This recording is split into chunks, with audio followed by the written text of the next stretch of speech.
Primeiro livro de Reis, capítulo 19.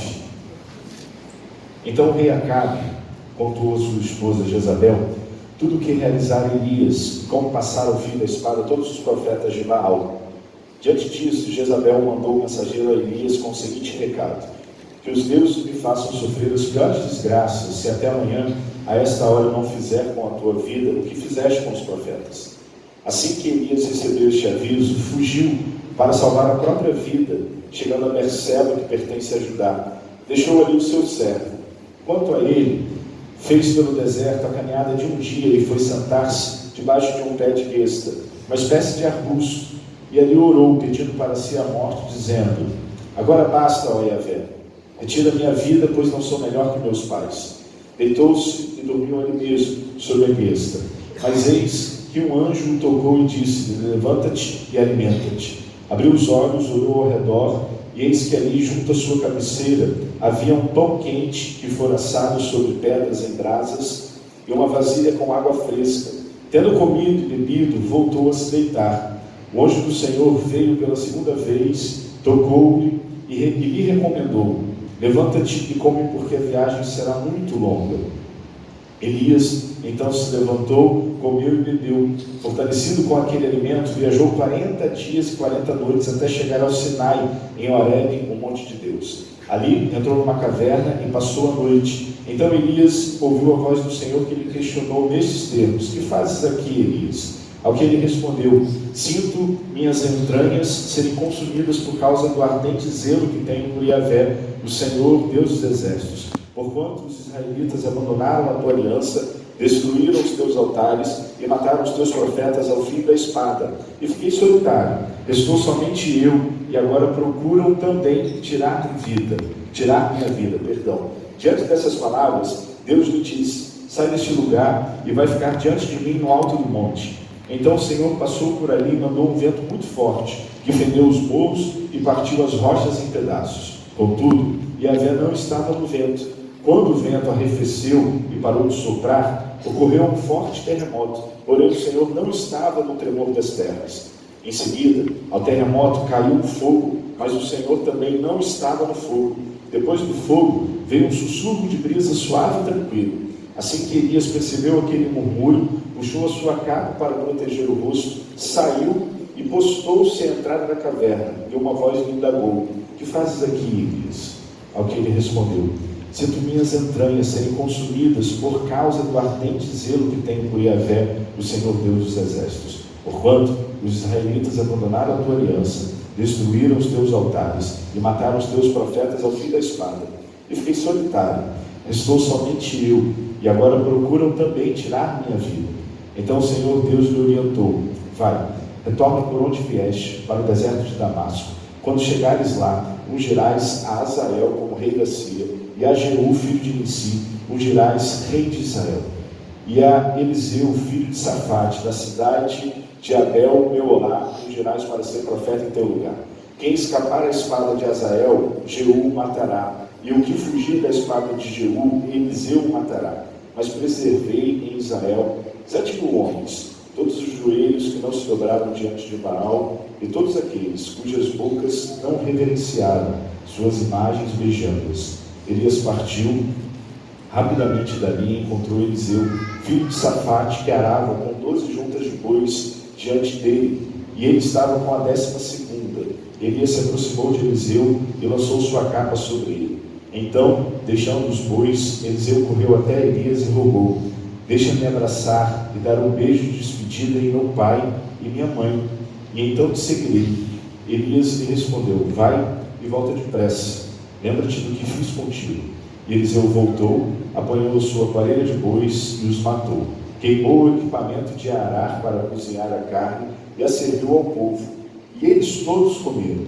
Depois partiu com Elias, tornando-se o seu assistente e aprendiz. Esse foi o texto que a gente trabalhou na semana passada, para ver a primeira reflexão sobre a questão da depressão. E eu queria só relembrar alguns dados. Hoje eu vou trazer outros novos, mas talvez você não tenha estado aqui com a gente na semana passada.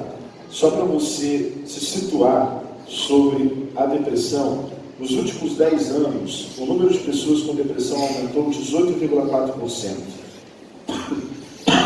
Perdão.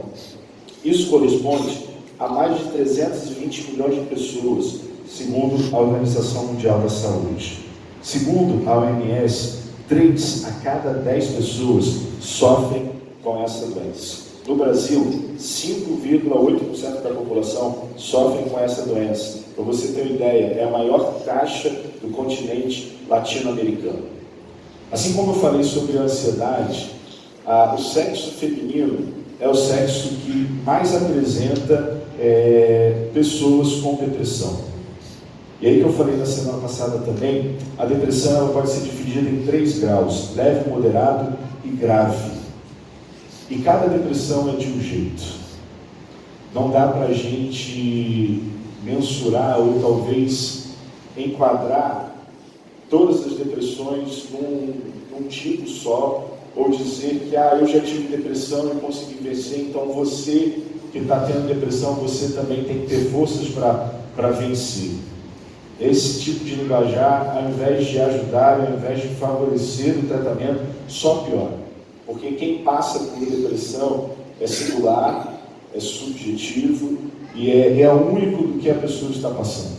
Não dá para você, ainda que você tenha gente da sua própria casa morando junto com você e vivendo o mesmo processo depressivo, a depressão para você é de um jeito e a depressão para esse seu parente, para esse seu cônjuge, seja lá quem for, vai se apresentar de outro jeito.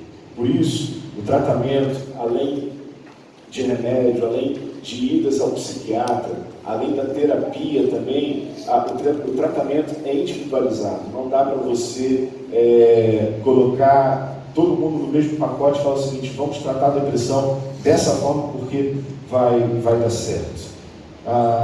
Disse ainda na semana passada que se você tiver pelo menos 5 sintomas ou mais durante quase todos os dias por um período de 2 semanas, e aí aqui eu vou citar os sintomas, você deve procurar um médico, você deve procurar um psiquiatra, porque possivelmente você talvez esteja passando por um processo, por uma doença, depressão. Se você tiver um estado de espírito depressivo durante a maior parte do dia, é um sintoma. Se você tiver o interesse ou prazer pela maioria das atividades claramente diminuídos, se você perceber uma diminuição do apetite, perda ou ganho significativo de peso na ausência de regime alimentar, se existir insônia ou hipersônia, se você perceber uma agitação psicomotora ou apatia, uma fadiga ou perda de energia, sentimento exagerado de culpa ou de inutilidade, diminuição da capacidade de concentração e de pensar com clareza, e pensamentos recorrentes de morte, ideação ou ideias suicidas ou qualquer tentativa de atentar contra a sua própria vida. Desses 9 sintomas, se você apresentar pelo menos 5 durante mais de 2 semanas, é interessante você procurar ajuda médica. Agora, passando para hoje, analisando esse texto novamente e pensando hoje, e que eu falei na semana passada, há inúmeras causas para a pessoa entrar no processo depressivo, a pessoa vivenciar essa doença, além da questão genética, mas há inúmeras causas.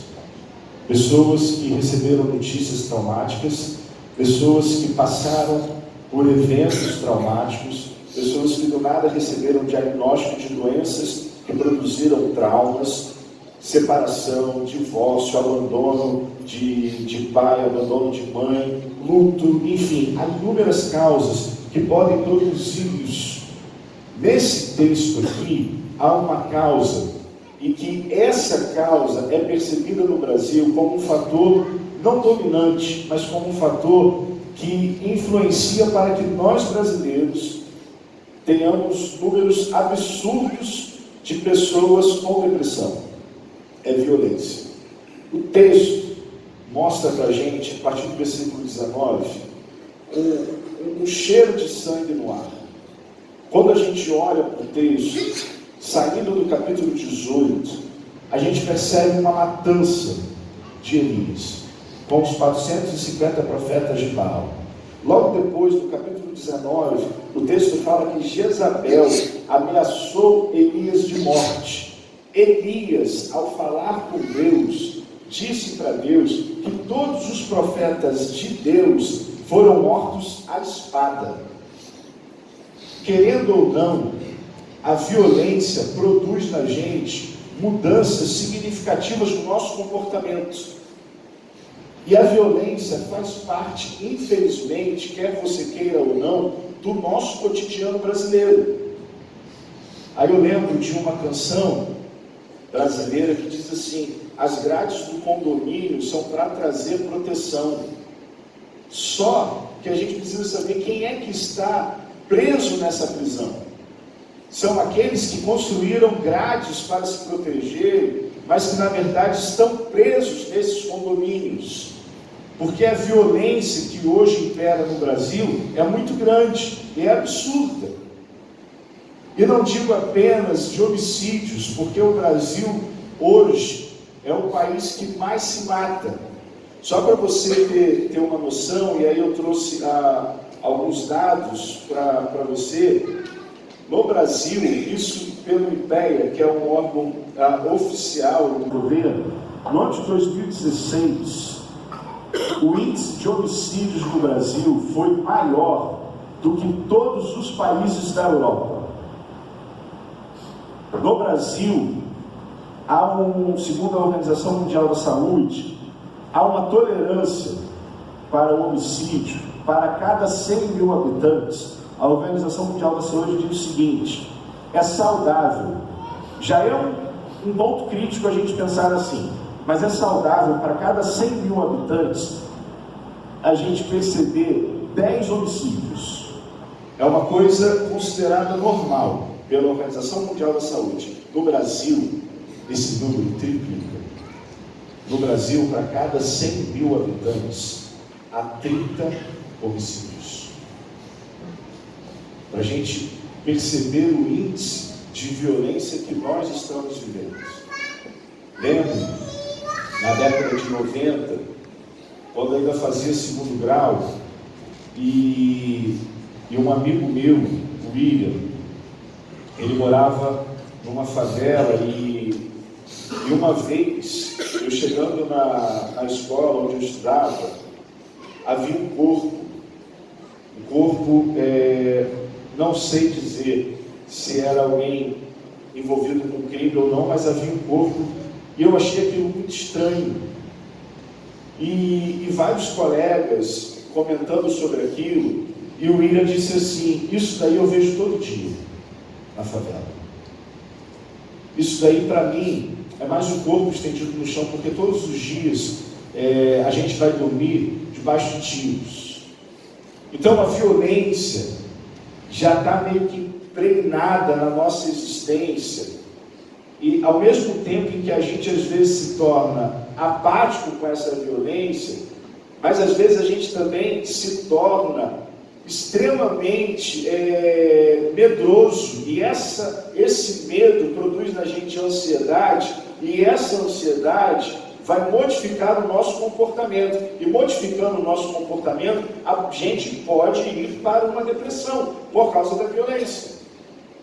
Quantos deixaram de sair à noite com medo de serem assaltados? Quantos, e a gente está vivendo isso até mesmo aqui na rua da igreja, sabe, quantos falam: pastor, vamos tentar antecipar o culto, porque terminar o culto às vezes tarde, isso pode ser perigoso. Olha como que uma coisa só influencia toda a nossa existência, todo o nosso giro de mundo. Quantos foram assaltados que compraram aquele carro em 170 vezes, só vão terminar de pagar quando Jesus voltar, e que não tinham dinheiro para pagar o seguro, e de repente vem um sujeito e rouba o seu carro, e leva o seu carro, E aí você então desenvolve uma crise de ansiedade, uma fobia, essa fobia vai para uma depressão, e aí você vira e fala o seguinte: não compro mais carro, vou andar de Uber. Quantos motoristas de aplicativo hoje sofrem todos os dias o medo de quem vai entrar no seu carro, para onde vai, que o passageiro vai pegar? Só para vocês perceberem um fator, como que esse único fator influencia o nosso modo de viver.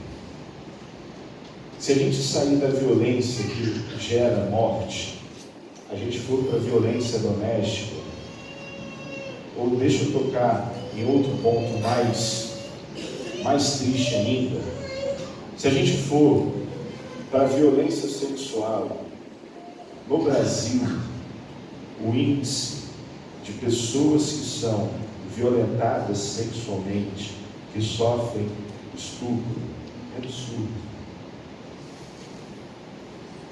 E os órgãos que trazem as estatísticas mostram para a gente, pasmem vocês, mais de 50% das vítimas de estupro e de violência sexual são crianças entre 1 a 5 anos de idade.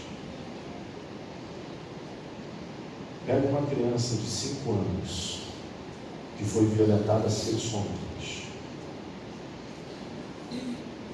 e que foi violentada não foi pelo sujeito que passou na rua, mas foi violentada por algum parente. Porque as mesmas estatísticas mostram que o assédio e a violência sexual, na maioria das vezes, acontece com alguém próximo. Pega isso. Pensa nessa criança com 5 anos de idade, tendo sido violentada sexualmente. Como vai ser a adolescência dela? Como vai ser a juventude dessa criança? Quantas mulheres são assediadas diariamente nos ônibus? Há uma cultura no Brasil de tornar a mulher objeto. E que você pode encostá-lo, você pode assediar, você pode apertar, você pode falar coisas obscenas. Pensa isso para uma mulher que todos os dias tem que pegar um ônibus cheio, enfrentar 8 horas de luta no trabalho e depois ainda tem que enfrentar mais 2 horas no ônibus cheio, com uma bolsa na frente, de repente outra bolsa atrás, para que ninguém se encoste. Há um caso no Rio de Janeiro, um caso extremamente triste, lastimável, de um sujeito que no ônibus do Rio de Janeiro ele assediou uma mulher, até que ele chegou a ejacular a mulher dentro do ônibus.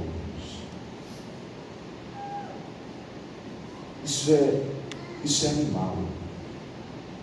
Isso é animal.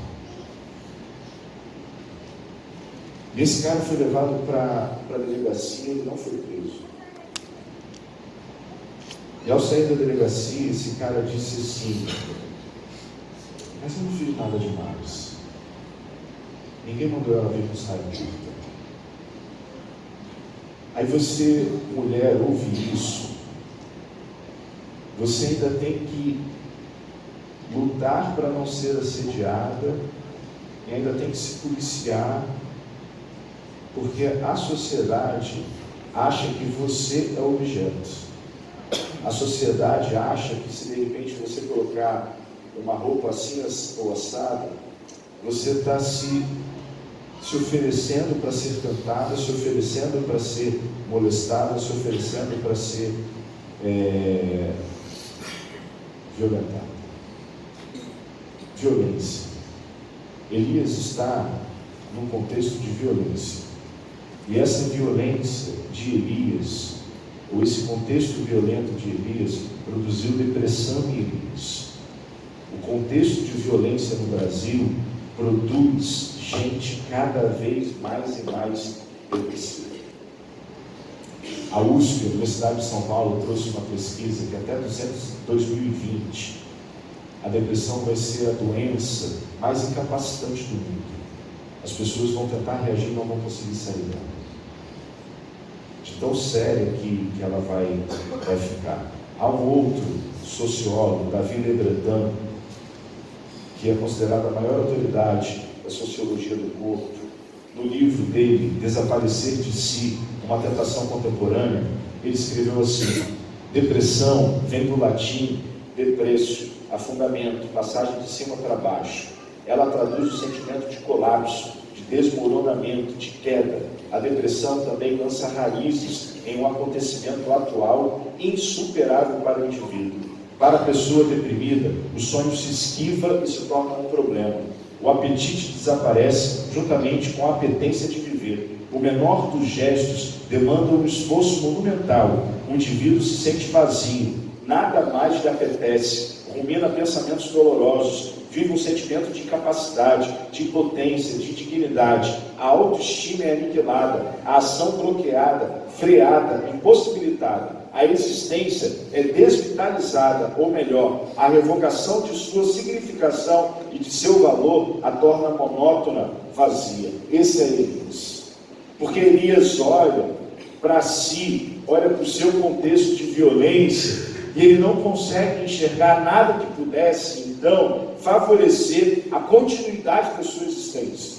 Elias olha para o seu redor e percebe que ele tinha acabado de matar 450 profetas de Baal, ele recebe a ameaça de Jezabel, mas ao mesmo tempo ele diz para Deus: olha, todo o povo aqui mata os profetas de Deus, todo o povo aqui mata o fio da espada, os profetas de Deus, só eu fiquei, só eu que estou tentando fazer alguma coisa assim, não vale mais a pena continuar. Elias então sente esse vazio existencial, é tomado por essa depressão, é tomado por esse sentimento, é tomado por essa doença, e não encontra mais razão nenhuma para viver.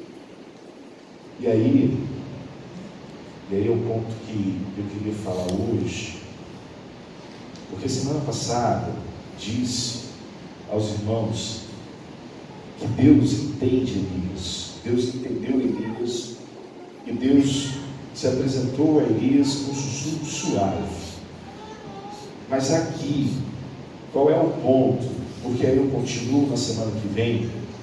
Qual é o ponto trabalhado aqui hoje? Se você olhar no versículo 18 do texto,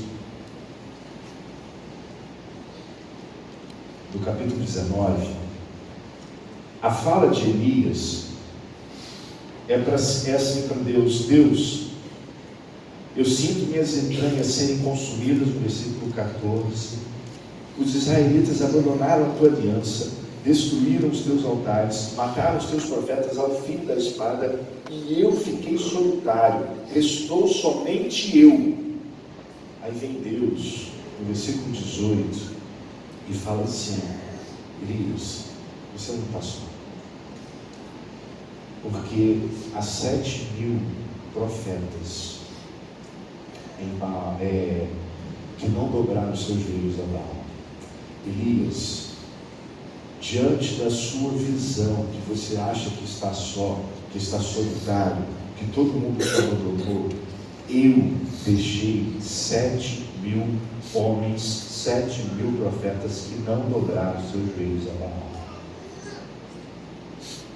O que isso significa para a gente?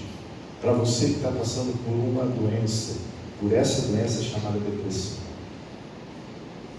É comum a gente sumir. É comum, quando a gente está depressivo, a gente querer entrar nas cavernas da vida. É comum, quando a gente está depressivo, a gente não compartilhar nada com ninguém. É comum, quando a gente está depressivo, a gente se isolar de tudo e de todos. É comum, quando a gente está depressivo, a gente ter uma visão turva das coisas. É comum, quando a gente está depressivo, a gente superdimensionar as nossas derrotas ou os nossos fracassos. É comum, quando a gente está com uma depressivo, a gente achar que que a gente não tem mais jeito, que a gente não tem mais futuro. É comum tudo isso. O que Deus fez então, e não apenas Deus, mas o que o Evangelho faz com a gente? Não estou dizendo para você que se você está depressivo, se você está vivendo essa doença da depressão, que você não deve procurar um psiquiatra, que você não deve tomar os remédios, que você não deve procurar um psicólogo. Não é nada disso. Você deve ir ao psiquiatra, usar os remédios, procurar um psicólogo, mas também o fenômeno religioso é extremamente importante nesse processo de restauração e de terapia da depressão. O que Deus estava dizendo para Elias é o seguinte: olha, primeiro, eu me apresentei para você com um sussurro suave. Eu cheguei para você e não te questionei. Eu cheguei para você e não critiquei você. Eu cheguei para você e não pedi para você me explicar. Mas eu apenas vim com um sussurro suave e pedi para que você saísse da caverna. Agora, Elias, eu quero dizer para você que você não está sozinho. O grande problema é que quando nós estamos entrando pelos desertos da vida, quando nós estamos entrando por caminhar nessa depressão, começando o processo depressivo, começando a apresentar sinais de depressão, a nossa tendência não é procurar os 7.000 profetas que não dobraram os joelhos para Baal. A nossa tendência é fazer o caminho de Elias, entrar pelo deserto adentro, caminhar por não sei quantos dias, solitários, sozinhos, sem abrir o nosso coração para as pessoas, ficar longe de tudo e de todos, entrar numa caverna, dormir o dia inteiro, dormir a noite inteira, não fazer absolutamente nada, apenas entrar numa reclusão, apenas ficar longe de tudo e de todos, porque a gente não acha que as pessoas poderão nos ajudar. Porque a gente pensa o seguinte: se eu abrir o meu coração para a pessoa que está do meu lado, se eu abrir o meu coração para o meu amigo, se eu abrir o meu coração, de repente, para alguém, as pessoas vão rir de mim, as pessoas vão me ridicularizar. Quando estou lendo, há alguns meses, um sujeito que tentou pular a terceira ponte, e as pessoas falando para ele: pula logo, para logo com isso, porque eu tenho que chegar na reunião, porque eu tenho que fazer isso e aquilo. O que Deus está dizendo para Elias de uma forma muito clara é que para a gente conseguir vencer além do tratamento médico, o que a gente precisa é de amparo humano, é de gente.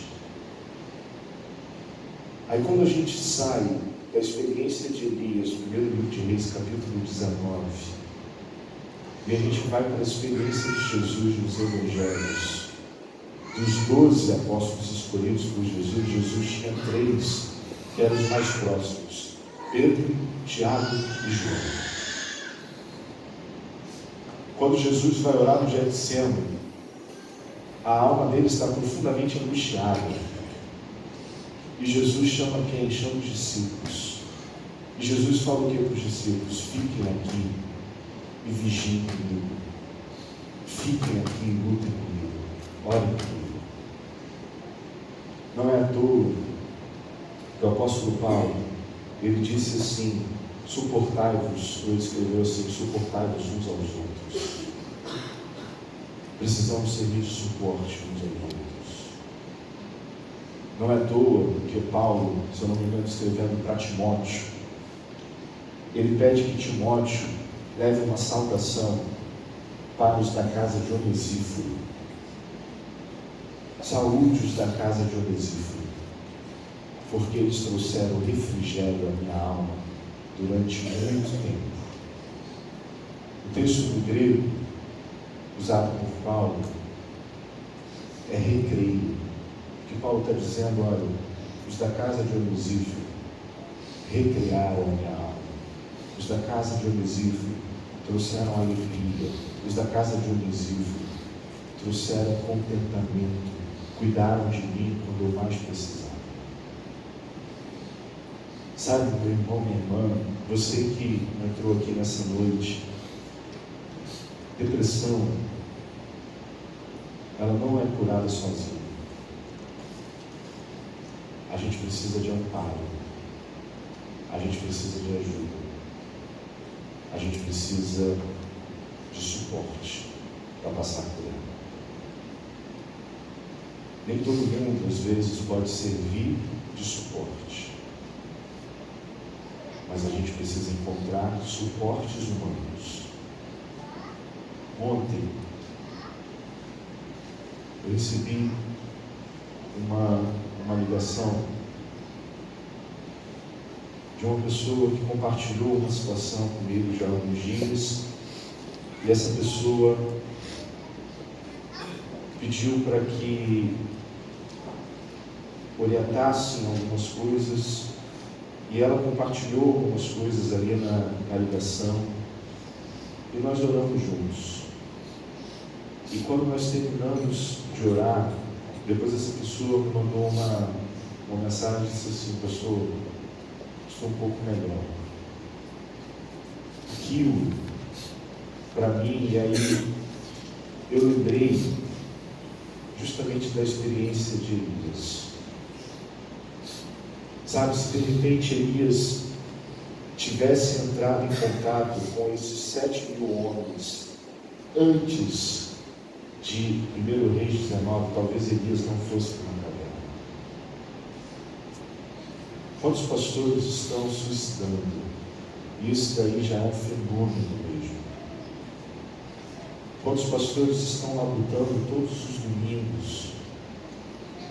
E a sensação às vezes que a gente tem é que a gente está falando do nada.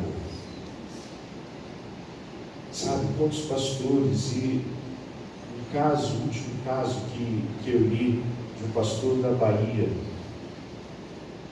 ele se despediu da igreja, foi todo mundo embora, e ele chegou em casa, fez um laço numa árvore, e a esposa e os filhos brincando, de repente ele suicidou. Sabe, eu fico imaginando quantas pessoas que sobem essa terceira ponte, pensando em se matar, e às vezes são nossos conhecidos, são pessoas próximas da gente. Só que a gente está tão preso na gente, que a gente às vezes não pode servir como amparo, como um dos 7.000 joelhos que não se dobraram para lá. Eu sei que todos nós temos a vida corrida, eu sei disso. Eu sei disso. Mas a gente pode, a gente deve servir de amparo para os outros. Mas mais do que isso, meu irmão, minha irmã, se hoje você não estiver conseguindo servir de amparo para alguém, procure alguém. Não lute sozinho. Porque assim como Deus preservou os 7.000 joelhos que não se dobraram a Baal, assim como Jesus, o Filho de Deus, chamou os discípulos e pediu para que os discípulos vigiassem e orassem junto com ele, porque a sua alma estava profundamente abatida. Assim como Paulo mencionou os da casa de Onesíforo, que você, em nome de Jesus, não lute contra a depressão sozinho. Pastor, mas o que me levou à depressão é muito forte. Eu sei, eu imagino. Eu não sei o que é, mas eu imagino. Mas eu quero dizer que Deus ainda preserva 7.000 joelhos para ajudar a gente a sair da nossa depressão. Deus ainda levanta homens e mulheres, como os da casa de Onesíforo, para cuidar e recriar a nossa vida. Deus ainda levanta Pedros, Tiagos e outros discípulos para vigiarem e orarem junto conosco quando nós estivermos passando pelo vale da sombra da morte. Eu fico imaginando Davi, se ele tivesse os 7.000 homens, ou se Natan chegasse um pouquinho antes dele ter adulterado com Batseba, ou se Davi tivesse exposto o seu desejo para Natan, tivesse dito: cara, eu olhei uma mulher que eu não devia olhar, É mesmo, Davi. Essa mulher pertence a outro homem. Esse homem é um guerreiro seu. Faz isso. Muitas das nossas doenças mentais, elas explodem porque nós simplesmente tentamos implodi-las dentro da gente. Simplesmente tentamos pegar uma vassoura e varrê-las para debaixo do tapete. Quando na verdade nós devemos compartilhar, não com todos, mas com aqueles que podem nos ajudar.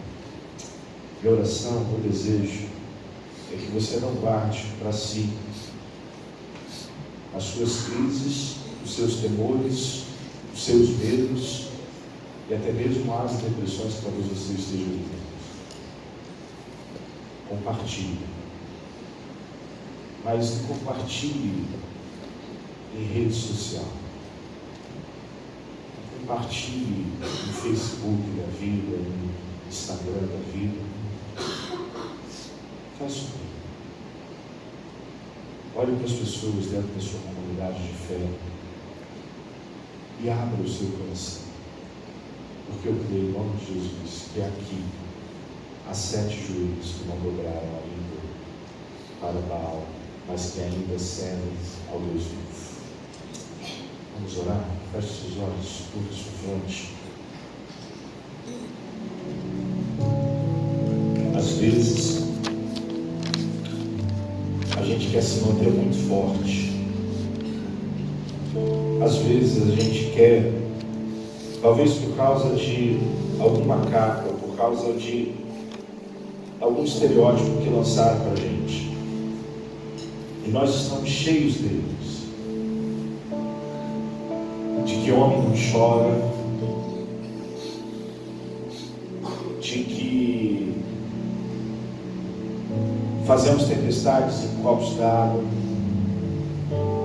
de que isso é só uma brisa suave, e a gente vai internalizando essas dores, vai internalizando esses traumas, vai implodindo dentro da gente, colocando cada vez mais no íntimo da gente, até que chega uma hora que estoura.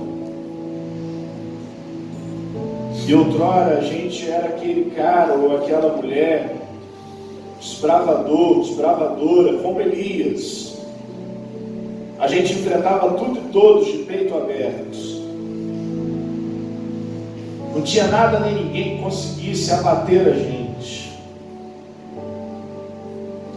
Mas de repente vem uma coisinha simples, como uma mulher, cujo nome era Jezabel, e fala o seguinte: olha, eu vou matar você. Só que o cara matou 450 profetas antes. Só que a gente já está num nível tão grande de estresse,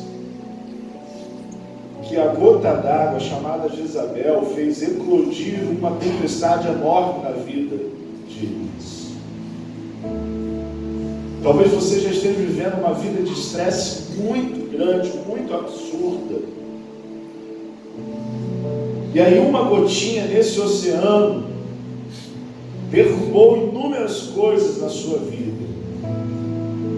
Eu queria que em nome de Jesus você desfizesse de todos os papéis, de todos os estereótipos, de todas as máscaras que talvez você tenha assumido para a sociedade.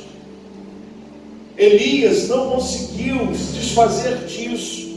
Como um profeta de Deus está com medo, como um profeta de Deus se sente ameaçado por uma mulher. E Elias então decidiu fugir, decidiu correr, decidiu entrar numa caverna. E aí vem Deus com um sussurro suave, entendendo, compreendendo o medo, a depressão de Elias, chama Elias para fora e ainda diz assim: meu filho, eu quero dizer que você não está sozinho.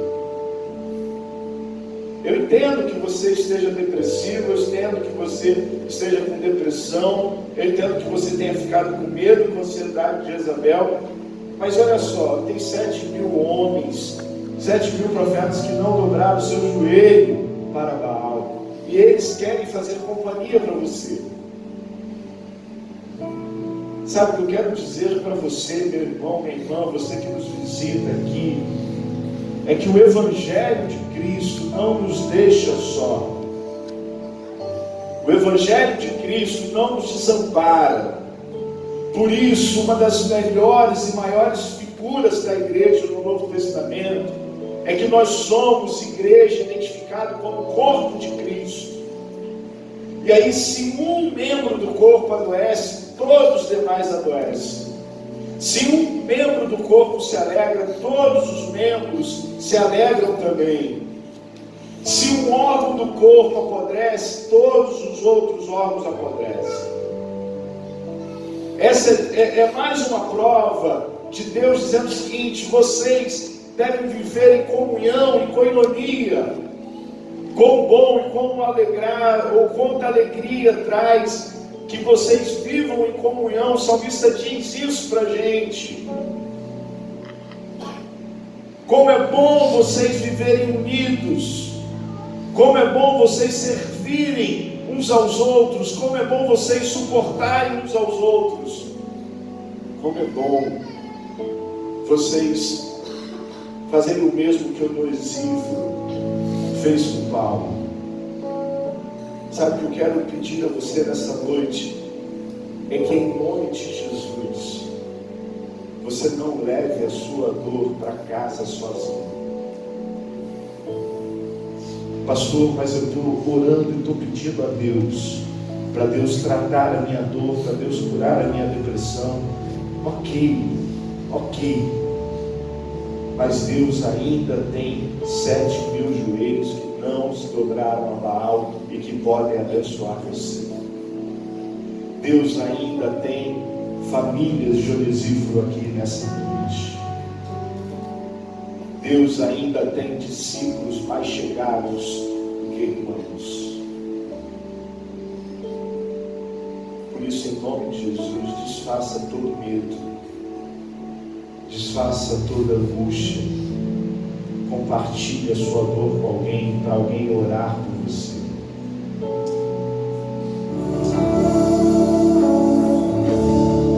Vamos orar. Deus,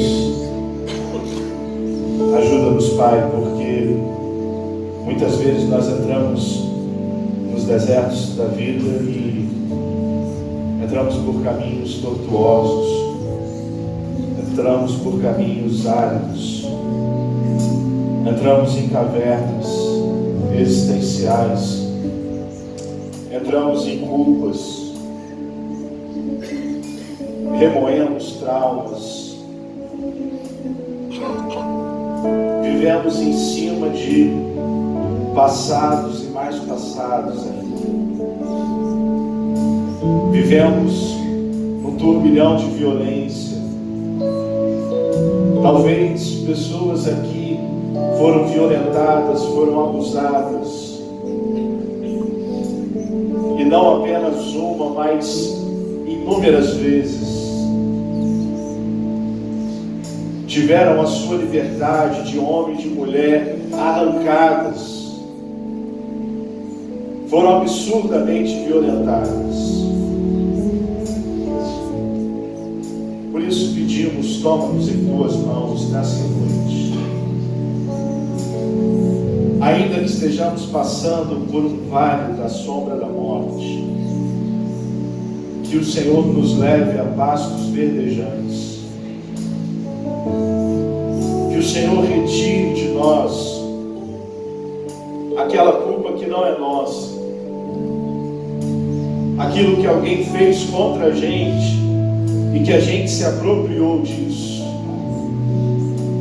Que hoje seja a noite em que saiamos daqui leves, ainda que carreguemos no íntimo da gente pecados que nós mesmos tenhamos cometido, que a gente lembre de Miqueias, que o Senhor falou através do profeta, que os nossos pecados o Senhor não se lembraria mais, mas lançaria nas profundezas do mar. Que lembremos também de Colossenses, quando o Senhor diz, através do apóstolo Paulo, que todo escrito de dívida foi cancelado. Aquela cédula que era contrária a nós, o seu Filho Jesus Cristo, esmagou na cruz e triunfou sobre todo principado e potestade. Por isso, livra-nos de qualquer culpa, Deus, por algo que talvez nós tenhamos cometido, e que talvez essa culpa nos leve à ansiedade, à depressão, a essa doença. Mas, ó Deus, em nome de Jesus, ajuda-nos a nessa noite, cada um aqui, diante dos seus temores, tremores, medos, traumas e ansiedades e depressão, que o Senhor abra os nossos olhos espirituais para que possamos enxergar os 7.000 joelhos que não dobraram os seus joelhos a Baal, aqueles homens e aquelas mulheres que poderão nos ajudar, aqueles homens e aquelas mulheres que farão o mesmo trabalho da família de Onesíforo fez com Paulo, irão recriar a nossa alma, irão trazer refrigério à nossa existência. Que o Senhor nos ajude, Deus, a enxergarmos discípulos mais próximos, como o Senhor teve, como Pedro, Tiago e João, que diante, Deus, dos nossos jardins tenebrosos, do nosso Getsemane, que a nossa alma está profundamente angustiada, que o Senhor mostre para a gente quem é o nosso Pedro, quem vai ser o nosso Tiago, quem vai ser o nosso João, para suportar o fardo junto com a gente. Mas Deus, em nome de Jesus, que todos aqui nessa noite entendam que depressão se trata com psiquiatria, se trata com remédio, se trata com psicoterapia, mas se trata também com companhia. Em primeiro lugar, a companhia do alto. Em segundo lugar, a companhia que o Senhor trouxer para cada um de nós. Em nome de Jesus.